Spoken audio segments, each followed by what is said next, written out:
কিভাবে আসলো বুড়িগঙ্গায়? এটি বুড়িগঙ্গা সরকারের না ফালাইছে। সরকারের ফালাইছে কি কারণে? ফালাইছিল বুড়িগঙ্গার ময়লা খাবে।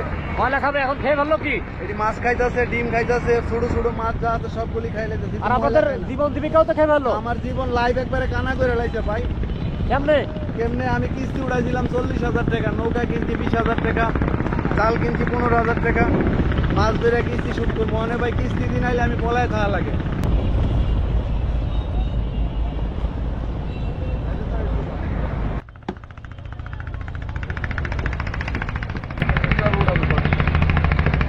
ওরে বাবা, কি পরিমাণ মাছ এতে?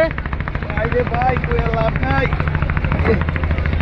30-40 কেজি মাছ আছে, 30-40 কেজি। 30-40 কেজি? জি জি ভাই, প্যাডের দায় আইছি বুড়িগঙ্গায়। প্যাডের দায় কিস্তি উড়াইছিলাম 40,000 টাকা, মাছ ধরে কিস্তি দিই। মন্ত ভাই কিস্তি দিই মন্তরের কথা ভাতেই মিলে না। কিস্তি দিন আইলে তোরা পলাইয়া থাকা লাগে। কিস্তির দিন আইলে পলাইয়া থাকি।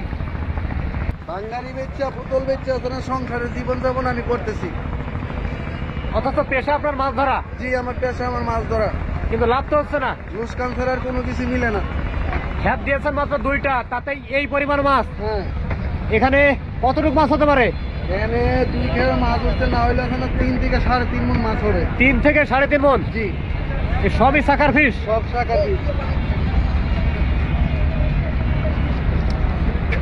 ভিউয়ার্স, আপনারা দেখতে পাচ্ছেন বুড়িগঙ্গা নদীতে এই জামাল ভাই মাত্র 2টা খ্যাপ দিয়েছেন, আর তাতেই এখানে 3.5 মণ মাছ আছে। সবই সাকার মাছ বা সাকার ফিশ। আপনারা দেখতে পাচ্ছেন এগুলো ক্ষতিকর মাছ। কিভাবে আসলো বুড়িগঙ্গায়? এটি বুড়িগঙ্গা সরকারের না ফালাইছে। সরকারের ফালাইছে কি কারণে? ফালাইছিল বুড়িগঙ্গার ময়লা খাবে। ময়লা খাবে, এখন খেয়ে ফেললো কি? এটি মাছ খাইতেছে, ডিম খাইতেছে, ছোট ছোট মাছ যা আছে সবগুলি খাই লাইতেছে। আর আপনাদের জীবন জীবিকাও তো খেয়ে ফেললো। আমার জীবন লাইফ একবারে কানা করে লাইছে ভাই। কাকা, ভালো মাছ আছে, নিবেন নাকি? 10 টাকা কেজি। হ্যাঁ, নিবেন? রোহিঙ্গারা খায়, আপনারা খান না কেন?